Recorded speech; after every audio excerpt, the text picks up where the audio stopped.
All right, we are live. Sorry about the tardiness, ladies and gentlemen. A little technical difficulties on my end, but we are live. Sunny days in Flushing. Zach, how are we doing? Good. How you doing, Pask? Um, Better than Yankee fans right now. I Oh think. yeah, I think think I we could say all that. are. I think that. But Yeah, go ahead. we know that pain all too well. We've dealt with it with DeGrom and basically any other top tier player who's come through through Flushing has kind of dealt with something minor or large like this. Hopefully, isn't as us Mets fan we like to tease and poke at the Yankees, but me myself, I never like to wish ill will on anyone. I don't think anyone does. You are saying that with a shit-eating grin on your face. I never want to see somebody get hurt. But I mean, the amount of Yankee fans that were dying of laughter when both Scherzer and Verlander went down before opening day last year. Um, it sucks. Like you don't want to see this happen to Garrett Cole. He's probably the best pitcher in baseball. A guy that's got, as we said last week, he's got an opt out at the end of this year. Ain't being exercised now. Yeah, probably not. So there's a lot of uncertainty there, which kind of, I guess, leads us when we talk about the starting pitching market. That you gotta assume if the Yankees don't have Cole for a considerable amount of time, one of those guys, Montgomery, Snell, someone's got to be getting picked up by them. Depends on their price. I would think that they would, but who knows? Hal's decided to kind of walk in that ride that fine line, whether he decides to, go and spend a ton of money on these top tier talents or kind of shop in the bargain bin. Like Dylan Cease, I think is a great pitcher, but he's had some rough go of it the last couple of years. So maybe they decide to go that route and shop in the bargain bin for a year until goal gets right. Who knows? Time will tell. We'll get the word in a couple days. The official word. Right. In Metsland, though, a couple things happened today. First thing, I don't know when this happened. If it happened yesterday, if it happened today. Nate Lavender got sent down. That sucks. Yeah, This I is a think it guy happened that a couple days ago. couple days Like ago 2 now. days So ago, Sunday maybe. I've been a little wrapped up in NFL free agency past couple of days, so my head's kind of been elsewhere. But Nate Lavender gets sent down, hasn't given up a run in spring training. I don't think he's given up a hit or a walk. Am I I right don't about know that? about that. I mean, let me pull this up on my. There's someone that hasn't given. Maybe it wasn't Edwin because Edwin just had one outing and he was whatever 3 for 3, took him out. But regardless, I know Nate hasn't given up. Right. He hasn't given up a run, and it He's sucks looked for a guy amazing. like that. Yeah, and you know why they're doing it. I mean, they're doing it because they're able to. He's on a minor league contract. They're paying other guys a lot more money, No and hits, no walks either. Yeah. yeah, no hits, no walks. So they're paying other guys more money, and even more so than that, like you can't get rid of you can't send down a Reed Foley, you can't send down some of these other guys because they're going to go to waivers and you're going to lose him because some of these other guys look really good. Reed Foley being one of them. Yeah, no, he's looked really good. I forget the other guy's name. It's Max Kranick. Yeah, a few guys have looked really good, and there's a bunch of guys without options. It's like 3 or 4 of them that are kind of vying for that last spot. So, I mean, you're definitely looking at a situation where you really can't call up Nate Lavender at this time. It's got to be between one of these guys without any more options. And then once those guys start to falter, the guys that are up here, they get injured. Then you start calling up guys like Nate Lavender. I'm sure he's probably the first on the list.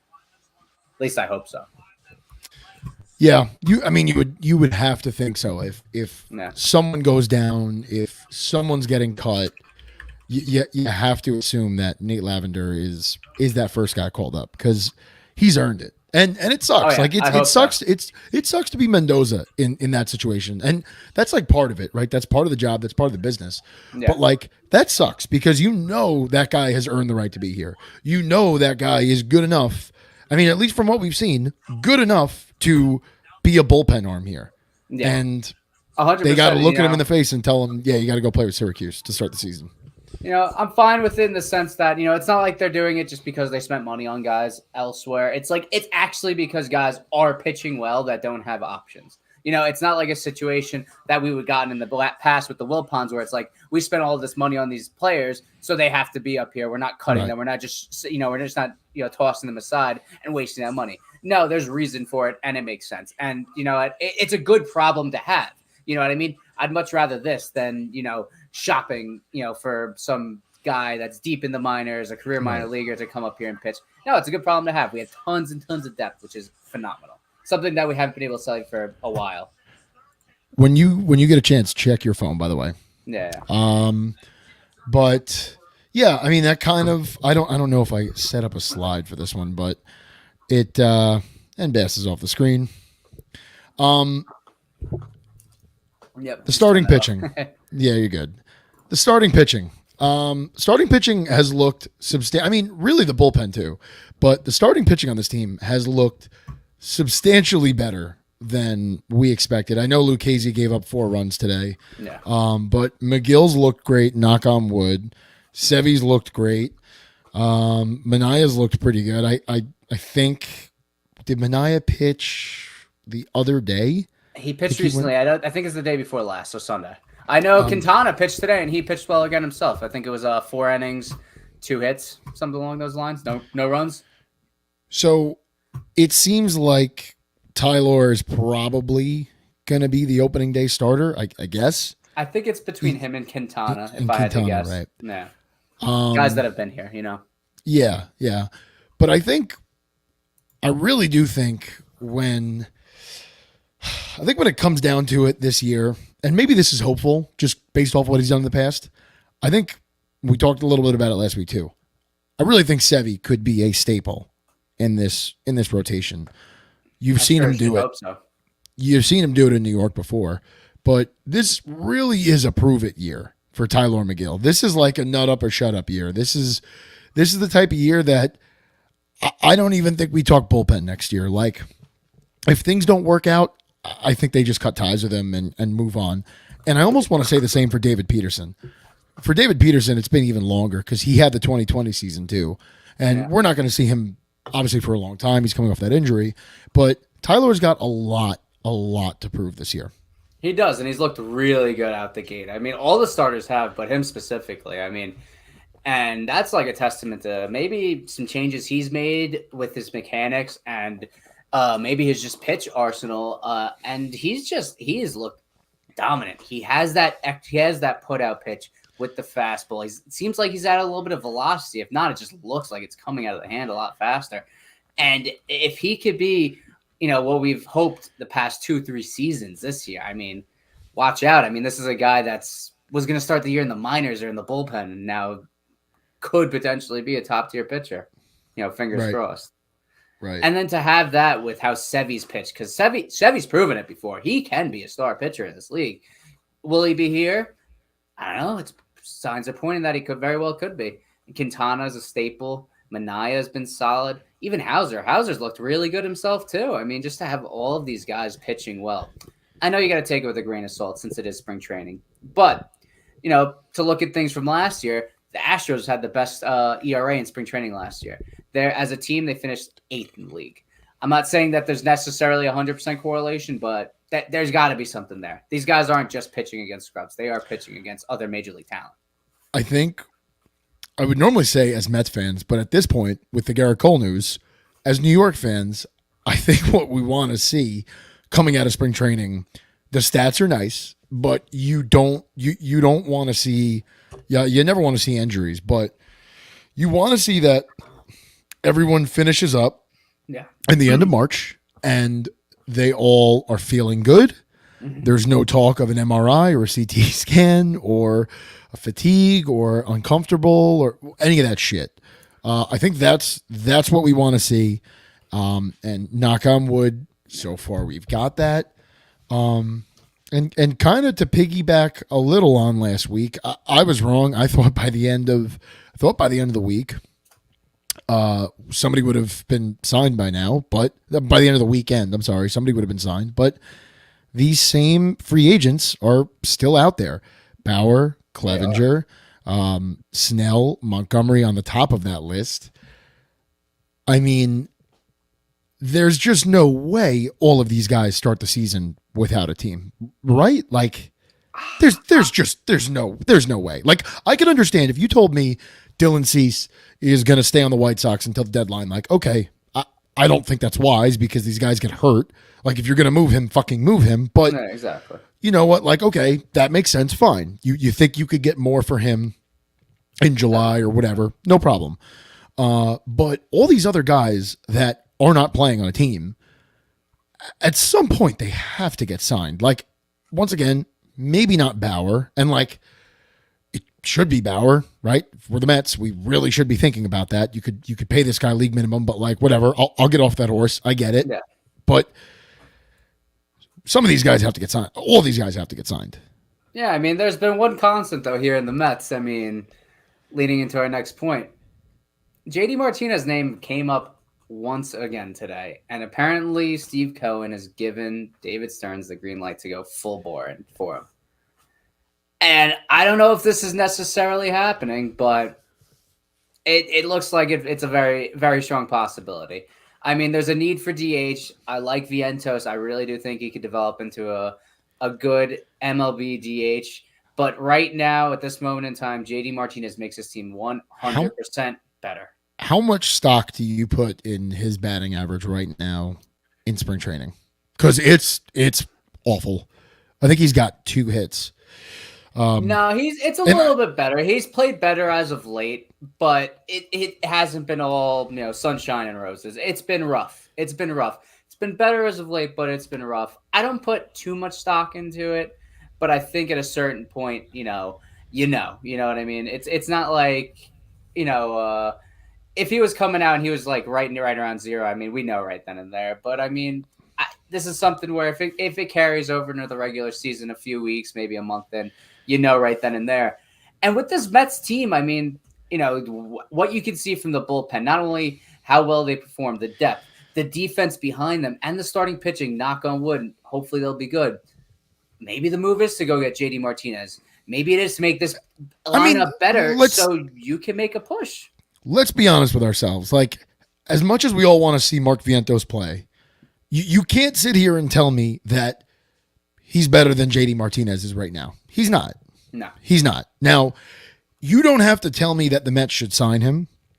You don't have to tell me that it's a wise move. Like that, all of that is up for debate. No doubt about it. But like right now, if you're talking about taking this season like serious and actually maybe trying to get a wild card spot in a year that looked like a dead year, I think you need to sign that guy. And according to Heyman, for whatever that's worth, he's narrowed it down to the Angels and the Mets. But like once again, this is John Heyman. It's Scott Boris's puppet. You kind of take it with a grain of salt. I get it, but or is it a grain of sand? What the fuck is it? Grain It's a grain of salt. I'm an idiot. I didn't go to college, so don't look at me. But no doubt he makes his team better. He adds that power to the lineup we've been looking for. And it's not that Mark Vientos doesn't have that power. Mark Vientos has the potential to hit as many home runs as JD Davis can in a season. But we haven't seen the contact with Vientos. That's the most troubling thing. Like with Beatty, you see the velocity off the bat. Right, you see that he's made progress in the field. And we know that he could play in the field. Right, like it looked sloppy at times last year. Okay, but part of the scouting report on him was that he was a decent fielder, or that there was potential to be a decent fielder. Mark Vientos has no potential as a fielder, according to every scout that's watched him. And first baseman or a DH. Exactly, and this is a guy you're relying on power that didn't really hit too many home runs. And like I said, didn't make a whole lot of contact. That's the scary part. When I watch Mark Vientos, that's what scares the shit out of me. It's a lot of swinging and miss. A lot of swinging and miss. And when he makes contact, it's loud, but that's the thing. It's usually a boomer bust kind of deal with him. And with JD Martinez, you do get that track record. You do get a player who's been at points an MVP type player in his career, and I don't know. Maybe Cohen and Stearns are buying into the Kool-Aid a little bit. Maybe they're taking a sip of the Kool-Aid and thinking this Mets team can really make a run with how they've performed in the spring. Do I think that it might be too early to start calling for that? Maybe. But what do you have to lose? The talent's there. What do you have to lose, right? If you're wrong on like, so like, that was my question. Do you think this is motivated by the Mets pitching staff and bullpen looking better than they thought, right? Do you think maybe the idea of JD is like they're warming up to it because they're thinking, hey, maybe there's something this season?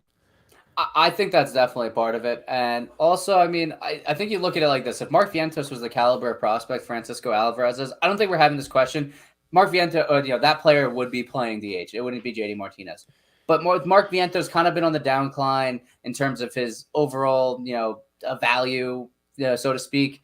It just seems like I think you'd rather take the chance with JD Martinez this year, swing for the fences there, as opposed to, going with Mark Vientos. And you'd be more comfortable with letting him be the piece that you missed, him going somewhere else and succeeding, versus JD Martinez going somewhere else and succeeding, and maybe thinking what could have been there for this season. Right. And also, too, I mean, if you're wrong on this season and the pitching shits down its leg by the middle of June, and JD Martinez is producing, then that's still a guy you could move at the deadline. You gotta it's my same argument for Trevor Bauer. Like, if this team fucking sucks, but Trevor's pitching well, and okay, maybe you don't want to hitch your wagon to that guy long term. I get it, but that's a guy you could move at the fucking deadline and acquire more prospects. 100%. And these are both guys. I mean, I'm sure the cost on JD is not going to be cheap, and understandably so. Like, yeah, he's older, but the guy's got a lot of pop in his bat, and he still hit for average. I mean, he still hit pretty damn close to average. I don't even know what people consider average today. No. But the guy hit 277 last year, and I want to say 30 home runs for the Dodgers.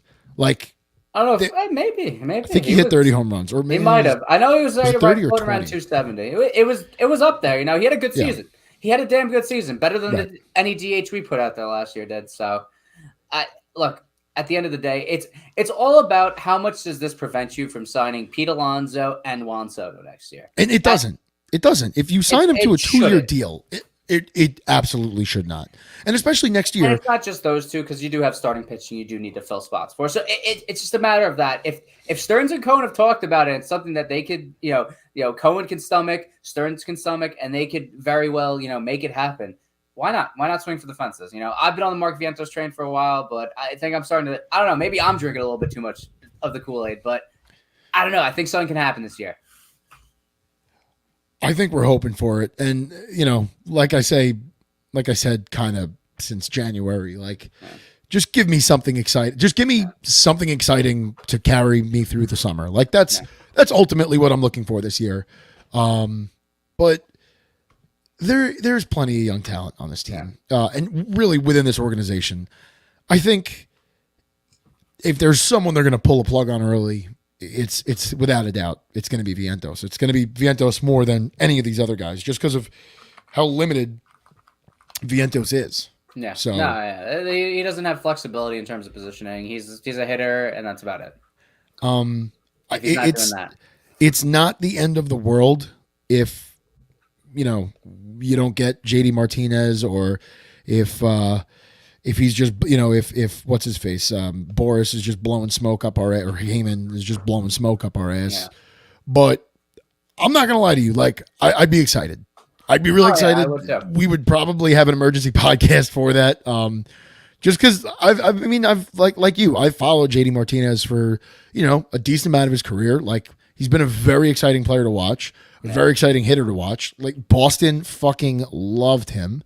I know a lot of the Dodgers fans had nothing but good things to say about him last year. So, that would be awesome. That would be really exciting for this year. And that would, like I said before, that is another power bat to have in this lineup, along with Pete Alonso. Yep. Right? Like, it makes the lineup a little more dangerous each day if JD Martinez is there, as opposed to Mark Vientos, right? Because if Mark Vientos is here, that's a power bat, but you're probably hitting him 7th or 8th in this lineup at this point. Until he shows you that he really deserves to be up there, you're probably batting him low. At this point, it's the way things look right now. It's going to be Alonso and Alvarez going back to back. So if you throw a JD Martinez in there, Now that gives you a lot of flexibility with Alvarez. Do you want to bat? Do you want to have him hit ninth and start things up again for the top of the order? I'd put him in the 2-hole. I would put him right behind the Nimmo. 2-hole, yeah. I think that'd be a great spot for him. There's a lot of talk about potentially moving Nimmo out of that leadoff spot this year. I think that they said Mendoza did end up saying that if Nimmo is healthy and everything goes as planned, he's going to be the leadoff hitter this year, at least start the season. I don't hate the idea of making him out of that leadoff spot, but who do you put there? I think Marte might be the logical option. People said Marte, but like I don't know. I want to see that Marte's like really back. Like I don't know. I don't have high hopes for not high hopes. I have high hopes, but like I don't have faith in Marte at this point in his career. I think 2023. I think it's probably going to be something in between 2023 and 2022. Marte, if we're like we're being logical here, but like the guy we saw in 22, I don't think we're ever seeing that guy again. That guy was the catalyst of this offense. Yeah. We're just not going to see that. But in some good news, Francisco Alvarez has been looking great. He's been phenomenal. I mean, the kid's a stud. I mean, he's really coming into his own. He's doing it all. I mean, it's not just the bat this time around. It's a lot to do with the defense, and that arm is looking good behind the plate. I mean, look, as a catcher, you got to be able to call a good game. You got to be able to throw guys out, especially now with what they've done to increase the amount of steals that the people, that base runners go after in this league. Right. And to have that strong of an arm back there, the way he, receives the ball, frames it, it just all things are pointing up with him. I'm so excited to see him in some actual live baseball games, like ones that count. Yeah. I'm really excited about him. I think if he shows us that he takes a step up this year, I'm not one of those guys that's like, oh, you got to extend him right now. Like, if they do, great, right? That's great for him. That's great for the organization. If they don't, I'm all for waiting too with that guy. Like, as long as you've got Steve Cohen, yeah, you tend to believe that this team is going to sign the guys they think that are already on this roster. Like, they will be able to keep those guys if they think that those guys are worth it. We saw them do that with Nimmo. We saw them do that with Diaz immediately after the season ended. Yeah. So like, guys going to free agency, doesn't particularly, not that it doesn't scare. I mean, a guy like Alonso scares you a little because of, obviously he's a fan favorite. Like, there's an emotional attachment there. Yep. But I think that whatever they're going to do with Alvarez, I think it'll end up being the right thing. If they end up waiting, like, I'll understand both sides. But we'll know more after this year. I mean, if he has a breakout year, I think you got to break out a contract for him to sign. You got to do a little bit of what the Braves do. Yeah, it can't hurt. I mean, getting a guy cheap and young, getting him signed, for a lot less than you would if he, signs, say 4 or 5 years down the road. It'd be great. It'd just give the Mets more flexibility to sign some of these bigger players. Yeah. I don't think there's any problem with Steve Cohen going after them and spending money on, getting into that tax. But if you can stay below it or, in one of the lower tiers, I'm sure that definitely helps. I mean, by not signing him, you're giving yourself a ton of flexibility. Like, absolutely. But you're making it harder down the road. And also, one thing that people don't always bring up when it comes to these early extensions, it's not just locking the player up and knowing you've got him for a reasonable price, like almost like overpaying now, underpaying a year, 2, 3 from now. What's also good about extending these guys before they get to free agency is, rather extending them while they're on their rookie deal, is you can avoid the arbitration nonsense, because so much of that sometimes can sour a player's view on ownership or the front office or management, whatever you want to call it. There's been a lot. I mean, I can't think of an example like off the top of my head, but there's been a lot of instances in the past where there were players that were like, yeah, they could have offered me the most money, and I specifically was not going to them just because of what they did to me in arbitration. And like, that's the other thing that we're lucky with when it comes to Cohen, is that there typically hasn't been a lot of bickering in arbitration. Like, they're both sides, he either concedes and gives them what they believe, or they're very close on a number and it gets hammered out quick, which is good, which is really good. Like, that's the stuff you definitely want to see. But once again, you avoid all that if you could extend a guy early. Yeah, you don't want to be known as the owner that's cheaping out on guys, fighting them nickel and diming them, and Cohen's not like that. So we do have a good owner in that retrospect. A lot of but that one specifically. Yeah, 100%. A lot of flexibility there. I thought I had another slide here pulled up. Okay. One last thing here. Well, we can get into some other stuff, but from what I had, Sugar Diaz is back. He looked great. 3 up, 3 down. They did the Timmy Trumpets intro for him. That was kind of nice. Seemed like it was received well. Let's hope, and I think we will see the same guy. I mean, it looks like he's locked in. He's ready to go. I mean, it looks like it's the middle of July right now, and the Mets are locked in a division battle with the Braves. I mean, he was locked in from pitch 1 to pitch 11. Yeah. I mean, that slider was sharp. The fastball had some life, and I think it's just gonna get more lively. It's gonna get even livelier, and to see him pitch with a full bullpen is gonna be exciting. I mean, getting to that 9th inning, hopefully, with 2-3 run leads intact. I mean, I think the guy can go out and throw have a perfect season. It is so important to have your closer, right? Because, like, for me, I compared it naturally to football because that's what I watch the most, right? If you put a gun to my head and said, hey, like, if you have like a dynamite kicker, like an Adam Vinatieri, right? Like the guys, or Justin Tucker, guys nails, hits everything. He's good from 60 out. Doesn't matter what point in the game, he's going to nail it. Yep. If you told me I could lose that guy or I could lose my number 1 wide receiver, I'd rather lose my number 1 wide receiver because I could game plan if I know ahead of time, like, all right, I don't have this guy, like a starting pitcher, like how we lost, Diaz in spring training. Well, whatever, the World Baseball Classic, but we lost him in March. We knew we weren't going to have him. That to me was worse than what we knew about the starting pitching because you could game plan for like, all right, we know we need to score 8 runs today if we want to win. Yeah. What you can't game plan for, and I'm not saying that that's easy, but that going in, you're like mentally prepared. What you can't prepare for is being up by a run in the bottom or top of the 9th, whatever, and you got to close the game out. Like that's not something you could prepare for. Yeah. That's not like that. Those are the types of things that just happen.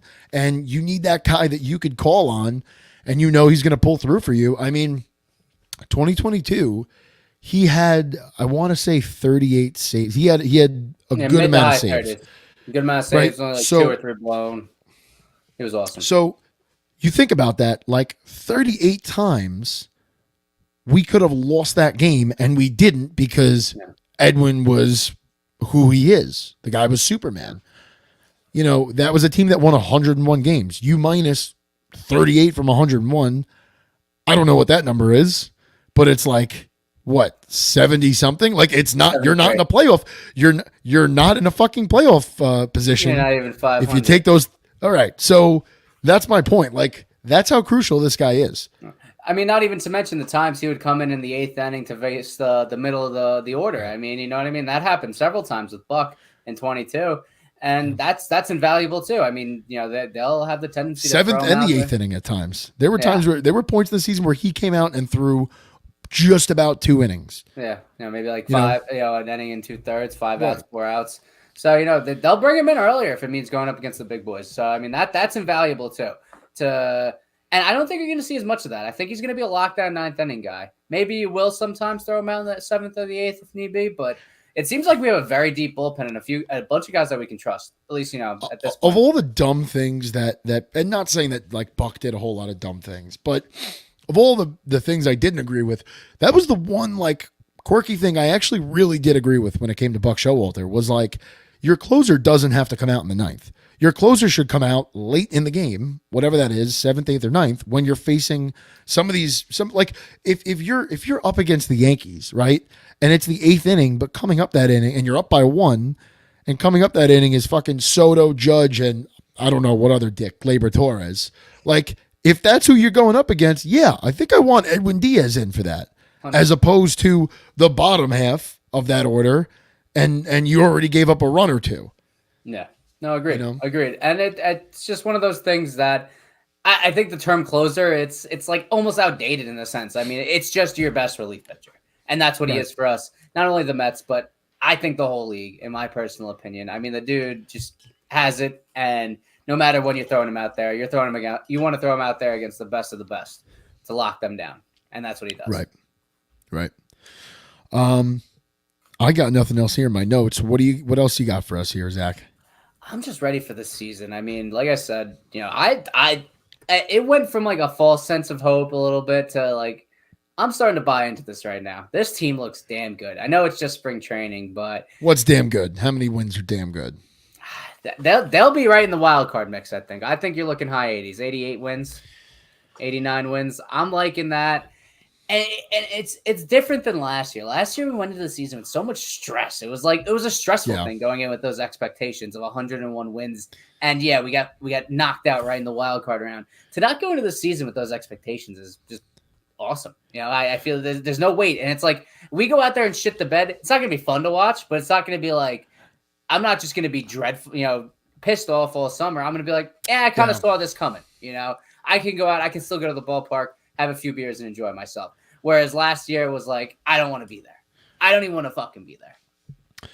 I think your balls are hanging a little low because the Giants traded for Brian Burns yesterday. If we're going to be totally honest here, but maybe, yeah, no, I'm cautiously optimistic, right?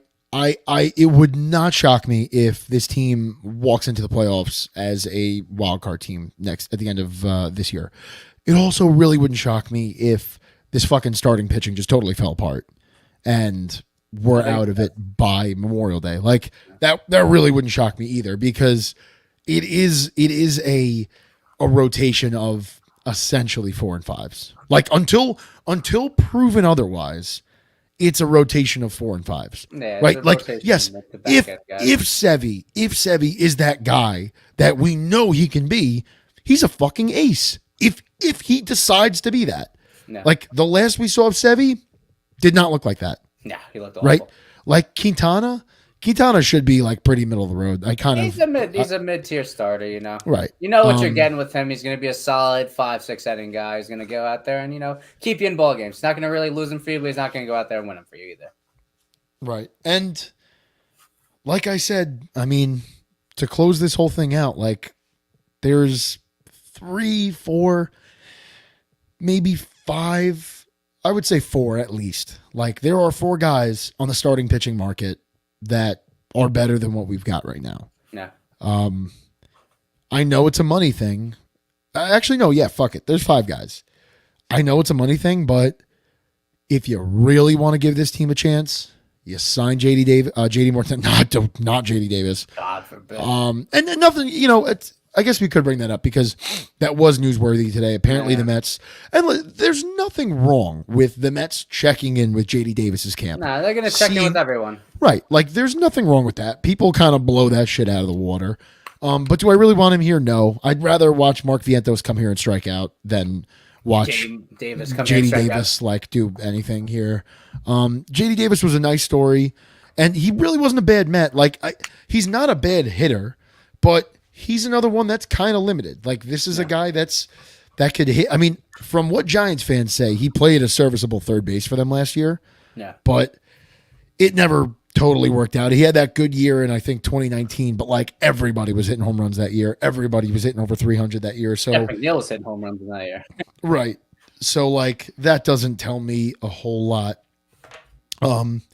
Like I said, you want to take this year serious, sign JD Martinez, and you got to entertain signing one of these pitchers. And once again, it doesn't have to be a Snell or a Montgomery, but you got to really entertain it because, like we said before, once Senga comes, what was Lorenzen signed? He was talking to someone, but he was talking to someone earlier in the week. I saw. If it was the Braves, I don't remember. Michael Lorenzen.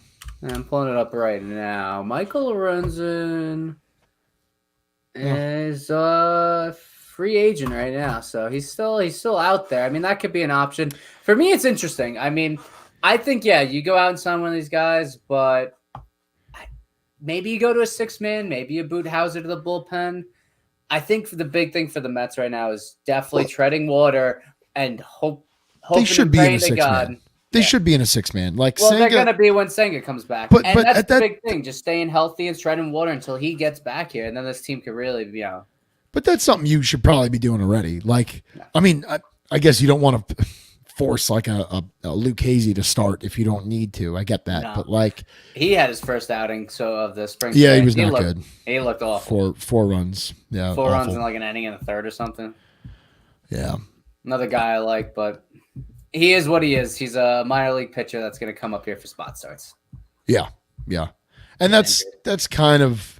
I guess he'll probably be in that like we said, that Trevor Williams role, and that's all right. I mean, so be it. But I'm hoping. This is wishful thinking. We're gonna go live Friday. I think we're gonna get Chris on here, but I'm not sure. I know he's moving, so we might not get Chris. He said he'd be on for a little bit. I think about a half hour or so. Okay, so we'll be able to get Chris. Anybody that follows him, odds are, if you're listening to this, you probably do follow him at CPMY Sports. He puts out some great Mets content. I know he does Knicks content as well. I don't watch the Knicks, so I can't. But I don't know what he's saying, but it certainly sounds right and interesting. So if you're into the Knicks, definitely give Chris a listen. But we should have him on Friday. Hopefully something happens between now and Friday. Maybe I'm just drinking the Kool-Aid. Maybe I'm like you, Bass, but give me something by Friday. Sign a JD Martinez. Sign one of these pitchers. Do something. So, you got anything else for us, Bass? Not much. I mean, right now, it is what it is right now. It's spring training. We're excited about how the guys are performing. So there's a little bit to talk about. It's not like they're out there playing like shit and we can just, blame it on being spring training. No, it's spring training. They're playing well, so we could say, maybe it's going to carry it over into the regular season. We hope to God it does. Hope so. I really hope so. All right, everybody. Thank you for tuning in, and we will see you Friday night. Later, guys. Let's fucking go Mets.